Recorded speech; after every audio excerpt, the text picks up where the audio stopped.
네, 검찰이 조금 전 이재명 대표의 최측근으로 꼽히는 김용 민주연구원 부원장에게 구속영장을 청구했습니다. 검찰의 대장동 관련 수사가 불법 대선 자금 수사로 확대되는 모습인데요. 두 분과 함께 자세한 이야기 나눠보도록 하겠습니다. 신성범 전 새누리당 의원 그리고 김종욱 전 청와대 행정관 나오셨습니다. 안녕하세요. 네, 안녕하세요. 자, 김용 부원장이 이제 체포된 데 이어서 검찰이 구속영장까지 발부를 했잖아요. 자, 그렇다면 이 수사가 대선으로 옮겨가고 있다. 자, 이렇게 좀 봐도 되는 걸까요? 정확하게 말하면 대선 경선 자금 수사. 이게 대선 자금에 속하는 거죠. 불법 대선 자금 수사로 이전되고 있다. 조금 시간이 갈수록 구체적인 것 같아요. 예를 들어서 언제 어디서 얼마 이런 게 좀 나왔다. 다시 말하면 시간대는 언제냐? 작년 2월 달에 20억 원을 대선 자금 명목으로 언론 보도에 의하면은 요구했다는 거고, 전해진 시점은 4월에서 8월 사이에 4차례에 걸쳐서 8억 얼마가 건너갔다. 장소는 앞에 보도에 나온 대로다. 그럼 이런 식이라면 다 현금이었다. 이러면 좀 자꾸 구체적으로 좁혀지는 거죠. 이렇게 되면은 뭐로 되냐면은 작년에 이제 좀 다시 돌아가 보면은 저 시점이 4월에서 8월이라는 시점은 아시는 대로 당시에 이재명 경기지사가 당시 여권에서 1위가 나오고 또 7월 1일 날 후보 등록을 하고 경선에 바로 뛰어든 시점이다. 그러니까 어떻게 보면 시점하고 맞아떨어진다는 대목이 하나 있는 거고, 또 하나는 중요한 게 9월 이후, 그러니까 9월 달에 대장동 사건에 관한 의혹 보도가 처음 있었는데 그 이후로는 돈을 안 받았다. 심지어는 1억 원을 그 보도 직후에 돌려줬다는 보도가 있는 걸로 봐서는 그 전에 이미 다 8억 얼마가 넘어갔다는 것. 이런 좀 미루 봐서는 충분하게 뭔가 의심이 되는 지점은 분명히 생기고 있는 거죠. 예. 자, 아직 구속영장이 발부된 건 아니고 청구가 된 상황이니까 법원의 판단이 좀 남아있을 거긴 한데, 어쨌든 소환 조사 없이 바로 체포도 하고, 그리고 이제 구속영장까지 이제 청구가 됐잖아요. 이 검찰이. 자, 그렇다면 이제 검찰로 인해서는 혐의 입증에는 자신감이 있다. 이렇게 봐도 되는 걸까요? 일단 검찰 4차장 말에 의하면 그런 얘기인 거죠. 체포영장이 법원에서 발부됐으니 예. 법원도 혐의를 상당하게 인정한 거 아니냐 이렇게 얘기를 하고 있습니다. 예. 근데 이건 구체적인 상황을 알 수 없기 때문에 오늘 검찰이 구속영장을 발부했으니 2, 3일 후에 법원에서 판단을 하겠죠. 두 가지겠죠. 범죄 혐의가 소명이 됐다라고 얘기한다고 하면 법원도 검찰의 증거에 대해서 일정하게 인정했다고 볼 수 있는데, 좀 그렇지 않다면 또 다른 논란이 될 수 있다는 생각이 들어서 이건 좀 유보할 필요가 있다. 이건 지금까지 얘기하는 건 검찰의 입장이기 때문에 그렇다는 것이고요. 예. 입증해야 된다면 받았다면 어떤 장소에서 얼마나 받았나 이런 것도 확인해야 되지 않겠습니까? 근데 제가 지금 언론에 흘러나오는 내용들을 보면 주차장이다, 또 아니면 사무실이다, 다양한 얘기들이 흘러나오고, 또 2014년도 위례 신도시 관련해서 아까 말씀하셨던 것처럼 1억을 갖다가 돌려줬다 이런 얘기들. 그러니까 검찰에서 수사한 내용들이 지금 언론에 다 지금 삐져나오고 있는 상황이에요. 제가 볼 땐 이게 기자분들이 엄청나게 취재력이 뛰어나서 그런 건지 아니면 검찰이 의도적으로 내용을 흘리는 건지 전 정확히 모르겠습니다만, 여러 가지의 정황이라고 얘기하는 부분들이 확인 안 되고 지금 나오고 있는 상황이다라는 생각이 들고요. 그리고 2002년도 차떼기 이후에 불법 정치자금이라는 얘기가 별로 좀 많이 나오지 않았는데, 개발업자들한테 돈을 받아서 이재명 캠프에서 대선 불법 자금으로 썼다? 이재명 성남시장 경기도지사가 계속 재판이 붙어 있고 검찰이 엄청나게 눈을 뜨고 쳐다보고 있는 상황에서 이런 일이 벌어졌다? 저는 좀 그건 좀 이해하기 어려운 측면이 분명히 있기 때문에, 아마 그렇다고 불구하고 검찰이 구속영장까지 청구한 정도의 상황이라고 얘기하면 검찰에서 어떤 증거를 가지고 입증을 해야겠죠, 이 부분에 대해서는. 예. 자, 그리고 이제 그동안 자신의 수사 관련해서 침묵을 이어오던 이재명 대표 어제 처음으로 입장을 밝혔습니다. 목소리 들어보겠습니다. 대선 자금 운운하는데 불법 자금은 이런 본 일도 쓴 일도 없습니다. 김용 부원장은 오랫동안 믿고 함께 했던 사람인데, 저는 여전히 그의 결백함을 믿습니다. 국가 권력을, 국가의 역량을 상대 정당을 탄압하는 일에 집중하는 이 현실을 반드시 바꿔야 합니다. 영원한 권력이 어디 있겠습니까? 칼로 흥한 사람 칼로 망한다라는 말도 기억해야 합니다. 예, 이재명 대표는 이제 뭐 불법 자금은 1원도 뭐 보지도 받지도 않았다. 자, 이렇게 이야기를 했습니다. 이 대표 측에서도 이제 뭐 후원금이 충분했기 때문에 뭐 불법 대선 자금을 받을 이유도 없고, 그리고 아까 조금 전에 이제 말씀하신 것처럼 예전에 2002년 차떼기 이후에 불법 정치 자금이 등장한 적이 없는데 과연 이 순간에 등장했을 것인가? 자, 이런 의문도 좀 있거든요. 그리고 대선 출마 선언 직후에 후원금 모금을 했는데 목표를 금방 채웠다. 그래서 불법적인 자금을 받을 이유가 전혀 없었다라고 변수하는 모양인데, 제가 보기엔 이 대목은 있어요. 그러니까 어떻게 보면 본선보다 경선 때 사실은 정치 자금이랄 게 더 절실한 것은 정치 현실이 사실이에요. 뭐냐 하면은 본선에서 다금이야, 예를 들어서 뭐 정당에서 하기 때문에, 예를 들어서 나중에 보면 뭐 윤석열 후보도 408억 썼다, 그리고 이재명 후보 438억 썼다고 하지만 그 전에 경선 때 들어가는 자금은 조금은 어떻게 보면은, 특히나 이 조직 관리하는 입장에서는 조직 동원의 경선이 되면 이 사실은 그 암묵적인 뭐랄까 그 검은 돈이 좀 필요한 시점에 있는 거예요. 제가 보기에는. 특히나 저는 의심한 대목 이런 거죠. 예를 들어서 김용 씨가 담당했던 게 조직 총괄이잖아요. 시점 자체가 작년에 4월과 8월 사이라 그러면, 예를 들어서 이게 경선 시작돼서 딱 지역 돌면서 막 버스가 오고 대의원들이 와서 환호하고 하는, 그것은 텔레비전에 보여주는 화면이지만 안 보이는 물 밑에서는 많은 사조직들이 동원돼서 준비하고 이재명 대세론을 설파하고, 예를 들어서 말이죠. 예. 이런 과정을 겪는 거란 말이에요. 그 정치 현상의 하나로서 보면.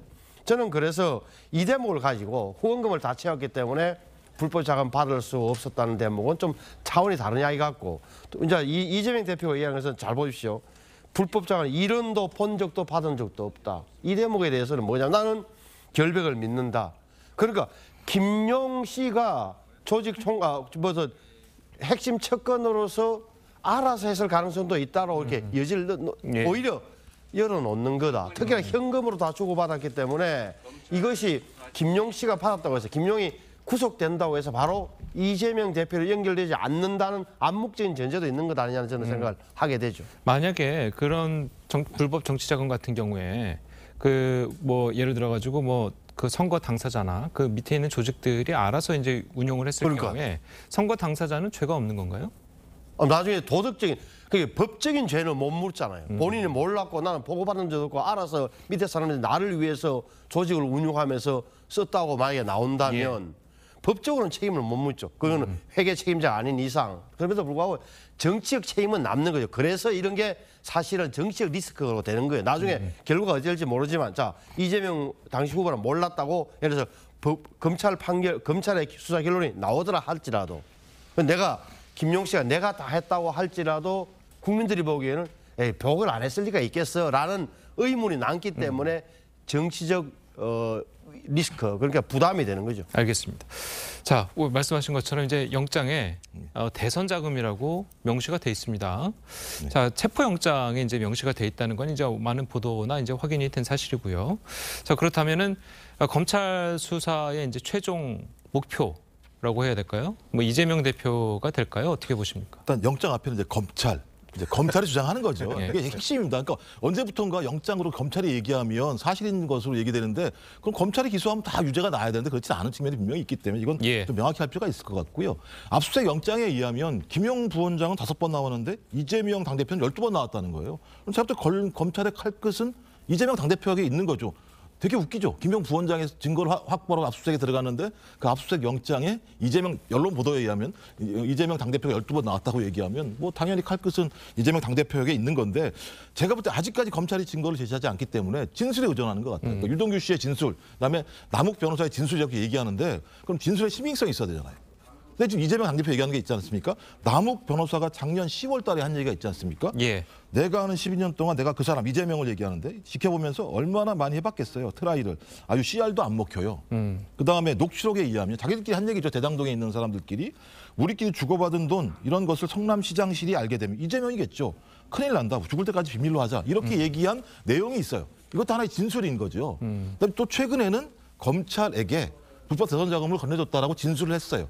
저는 진술이 엇갈리기 때문에 이 사람들의 진술의 신빙성을 믿을 수 있을 것인가의 측면 하나 하고 또 하나는 지금 받았다고 검찰이 주장하는 김용 부원장은 받은 적이 없다고 얘기하고 있고 이재명 당대표도 본 적도 쓴 적도 없다고 얘기한다면 어떤 양 진술이 지금 충돌하는 거겠죠. 전 그렇다면 이분과 관련해서 검찰이 구체적인 어떤 증거를 가지고 입증하지 못하게 된다면 나중에 오히려 검찰이 몰릴 수도 있겠죠. 왜냐하면 진술만 얘기했는데 유동규 씨 같은 경우도 마찬가지입니다만 왜 갑자기 석방을 앞두고 이런 진술의 내용들을 얘기했을까? 저는 그래서 지금 진술의 신빙성과 관련해서 우리가 좀 지켜볼 필요가 있다라고 저는 판단을 합니다. 예, 이게 조금 전에 이제 검찰의 영장이라고 말씀하셨는데 제가 질문드린 것은 이제 체포영장이고 네네네. 체포영장은 법원에서 이제 발부가 된 거기 때문에 법원에서도 인정한 사실이다라고 이제 봐도 되지 않을까요? 뭐 그렇게 볼 수 있는데 제가 말씀드렸습니다. 체포영장이라고 얘기하는 것 자체들은 핵심적으로 그 순간 도주할 우려가 있기 때문에 체포영장 발부하는 거 아니죠. 주로 제법 때 잡범들한테 많이 하는 거예요. 예. 그래서 그것 때문에 아마 그 검사 4차장이 체포영장을 발부했는데 법원이 발부해줬으니 혐의가 소명된 거 아니겠냐 얘기하는데 제가 말씀드린 건 2차적으로 구속영장을 청구했으니 구속까지 해서 수사할 필요가 있다라고 하는 것이 봐야 된다라고 말씀을 드리는 거예요. 알겠습니다. 자, 이런 가운데 김용 부원장에게 돈을 건넸다고 진술한 유동규 전 성남도시개발공사 본부장 어제 구속기한 만료로 이제 출소를 했습니다. 민주당에서는 검찰이 유동규 전 본부장을 회유해서 진술을 받아낸 것 아니냐, 자 이런 의혹을 제기하고 있습니다. 자 관련해서 어제 국정감사에 출석한 이원석 검찰총장의 발언을 들어보겠습니다. 회유를 한다고 하면 오히려 구속을 시켜놓고 교정시설 안에 가둬놓고 회유를 하지 밖으로 나간 사람을 회유를 할 수 있겠습니까?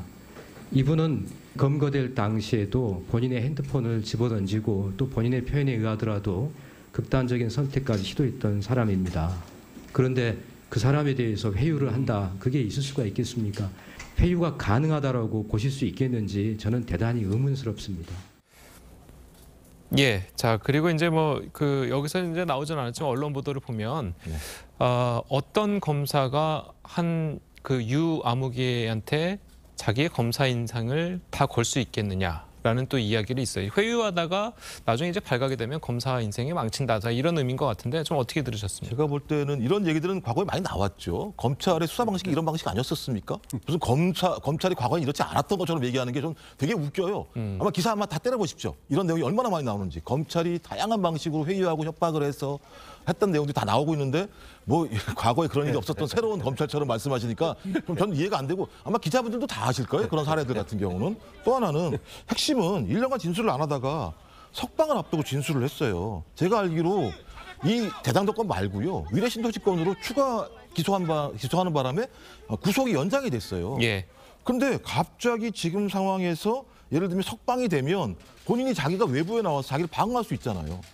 방어할 수 있음에도 불구하고 방어하기 전에 이걸 진술했다라는 거예요. 그러면 그 검찰총장 말대로 나가게 하면 안 되는 거잖아요.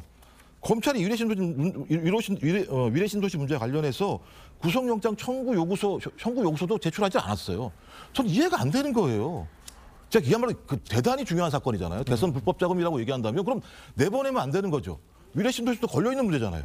근데 검찰이 진술 받은 다음에 그냥 예를 들면 내보내요? 구속 사유에 대해서 필요성에 대해서 법원에다가 제기도 안 하고 그러니까 민주당 입장에서는 뭔가 있는 거 아니야라고 얘기하는 것이고 또 하나는 뇌물죄라면 지금 8억 뇌물로 기소된 거 아니겠습니까? 지금 20년, 30년 얘기가 나옵니다. 뇌물죄로 가게 되면. 근데 정치자금법으로 가게 되면 제가 알기로는 5년 이내 1,000만 원 이상인가, 5천만 원 이상인가예요. 그러니까 형량 자체가 엄청난 차이가 나는 거예요. 그런 측면에서 아마도 검찰이 이런 내용을 가지고 회유 또는 협박을 하지 않았겠는가라고 하는 얘기가 나오는 것이고요. 또 하나는 지금 여당에서 얘기하는 거예요. 그게 아니라 이재명 당대표 등에 대해서 서운함 때문에 예를 들면 배신감 때문에 이렇게 얘기하잖아요. 그러면 3월 9일 대선 이후에 했었어요, 진술을. 그때는 아무 얘기 안 하다가. 그 6개월이 지난 다음에 배신감을 갑자기 느낍니까? 제가 볼 때 이재명 당대표가 무슨 태도의 변화가 있었습니까? 전 그래서 이런 많은 정황들이 검찰도 계속 정황을 말씀하시는데 이런 많은 정황들이 민주당이 보기에는 과거에 검찰이 했던 방식들이 꽤 있었기 때문에 회유와 협박을 한 것이 아닌가라고 하는 의구심을 갖는 거겠죠. 알겠습니다. 자, 그래도 일각에서는 그 유동규 전 본부장이 지금 밖으로 나와 있는 상태이기 때문에 오히려 신변 보호를 좀 해줘야 되는 건 아니냐. 제가 보기에 신변 보호가 필요한 시점 아닌가 이런 생각. 예. 이제 뭐 말씀하신 게 상식적인 뭐 예를 들어서 이런 이야기잖아요. 그게 왜 유동규 씨가 입을 열었을까? 한때는 뭐 김용, 김만배, 유동규, 김용, 정진상, 의형제, 도원결이 했다는 게 언론에 보도될 정도로 예. 입을 맞췄겠죠. 그런데 검찰이 이걸 하나 수사망으로서 뚫은 거예요. 뚫어 놓으니까 자기 진술에 허점이 드러나니까 제가 보기에는 이렇게 된 바에 털어놓자고 했을 개연성이 훨씬 더 높다. 왜 제가 그래 보느냐? 보십시오. 이 사람이 구속될 때 핸드폰 바깥으로 던지고 마지막에 통화했던 게 김용, 정진상이라는 것도 언론에 보도 다 됐어요. 그러니까 약을 먹고 심지어는 뭐 자살 시도했을 정도로 극렬하게 저항했던 분이 이렇게 협력하게 된 데는 내부에서 뭔가 검찰에 의해서 추궁당하니까 이건 내가 못 지킨다. 그리고 잘못하면 자기가 주범이 되겠다고 생각했던지 이런 게 있는 거다. 왜 예. 그런 걸 보느냐. 지금 어제 이원석 검찰총장 이야기한 것 중에 제 가슴을 때린 대목이 한명수 전 총리 수사 때 그 회유해가지고 지금도 10년이 지난 지금도 검사들이 시달리고 있다는 대목이 또 하나 나와요. 이 대목이 중요한 거예요. 그러니까 검사가 회유를 누가 위에서 야 저 무조건 압박해가지고 회유해가지고 진술 받아내라고 검사장이나 차장이 부장이 지시한들 어느 검사가 하겠어요. 세상이 그런 세상이 아니에요. 제가 보기에는 그런 그래 됐다. 보고 또 하나 어제 이원석 총장 말 중에 저는 이 대목이 중요했어요. 왜 국감을 앞두고 야당 당사에 있는 민주연구원 사무실 압수수색했는가 여기에 대해서도 이원석 총장이 아주 굉장히 이런 얘기예요.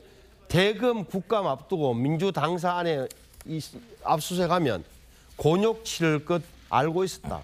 근데 그걸 고려해서 일정 조정 변경하면 오히려 그게 검찰이 정치행위 아니겠냐고 판단했다. 그러니까 민주연구원이 민주당사 안에 있고 이거 압수수색하면 야당이 반발할 것도 알고 있었지만 그럼에도 불구하고 이렇다고 해서 이걸 미루는 것 자체가 자신의 판단은 정치로 여겨졌기 때문에 자신은 원칙대로 검찰 총수를 했다는 대목이 오히려 사실에 근접해 보여요. 여기 일각에서는 뭐 검찰이 일부러 유도했다.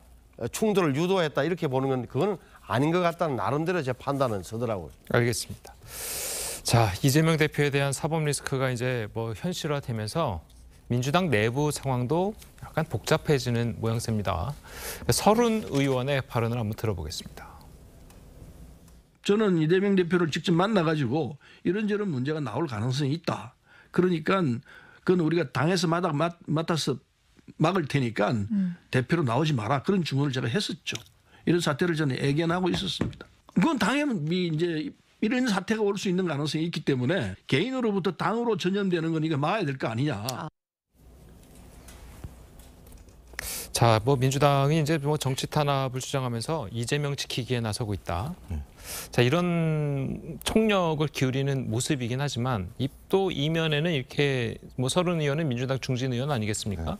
서른 의원 같이 또 이런 발언들도 좀 나오고 있는 상황이고 좀 어떻게 보셔야 될까요? 저는 서른 의원이 아니라 검사가 말씀하시는 줄 알았어요. 이거 관련해서. 왜냐하면 이 사법 리스크 발언지가 어딥니까? 작년도 8, 9월 달에 친낙계에서 처음으로 제기한 거예요. 서른 의원 친낙계 이낙연 후보를 위해서 뛰었던 분입니다. 사법 리스크는 여기서부터 시작이 됐고요. 이 사법 리스크에도 불구하고 민주당과 국민들은 대선 후보로 이재명 당대표를 뽑았고 그다음에 대선 선거에서도 0.73% 차이입니다만 지지를 했었고 개항 유권자들이 선택을 했었고 또 논란이 많았습니다만 당대표도 이재명 당대표를 선택을 한 것이죠. 저는 이 부분과 관련해서 저는 서른 의원은 이런 말씀을 왜 하시는지 잘 모르겠는데 적어도 이례적으로 야당 당사에서 압수수색을 한 거잖아요. 이 사례가 없는 건 아닙니다만 압수수색이 거의 성공한 사례가 없어요. 이미 제출 방식들로 변경해서 한 측면들이 분명히 있는 것이고 그다음 이재명 당대표에 대해서 소위 검찰이 과도한 수사 200여 회 이상의 압수수색을 한 측면이 있잖아요. 그러니까 검찰이 상당히 불공정하게 편파적으로 표적 수사를 하고 있는 상황이라는 측면이 있는데 갑자기 이 상황에서 서른 의원이 아직 아무것도 확인된 게 없는데 그렇지 않습니까? 검찰의 얘기 아닙니까? 근데 갑자기 내 말을 안 들어서 그렇다는 듯이 말씀하시는 건 매우 부적절한 말씀이시죠. 서른 의원 당의 원로시잖아요. 당이 이런 상황에 처해 있고 저도 검찰이 야당 당사, 제1야당 당사를 갖다가 압수수색까지 하는 상황이라고 얘기한다면 이렇게 말씀하시는 거는 매우 예를 들면 좀 무책임한 말씀이라는 생각이 들고요. 예. 왜 이런 말씀하시는지 모르겠어요. 왜냐하면 그러니까 저는 좀 친낙계 분들 같은 경우가 여전히 지금 앙금이 남아있다는 것밖에는 달리 생각이 안 돼요. 이게 때와 장소가 있는 건데 예전에 그 상황- 이낙연 캠프에 계시던 분들을 말씀하시는 거죠? 네, 그렇죠. 제가 볼 때는 그분들이죠. 뭐 제가 뭐라고 말씀을 드리겠습니까? 서른 의원이 이 상황에서 언론에 대고 저렇게 공개적으로 말씀하시는 게 상식적으로 저게 맞겠습니까? 검찰의 입장을 대변하시는 거잖아요. 좀 이해가 안 돼요, 전 그거는. 알겠습니다. 지금 방금 말씀하신 뭐 민주연구원 압수수색 시도, 자, 이 당시에 한 민주당 의원이 발언이 좀 논란이 되고 있다고 합니다. 영상을 보시겠습니다.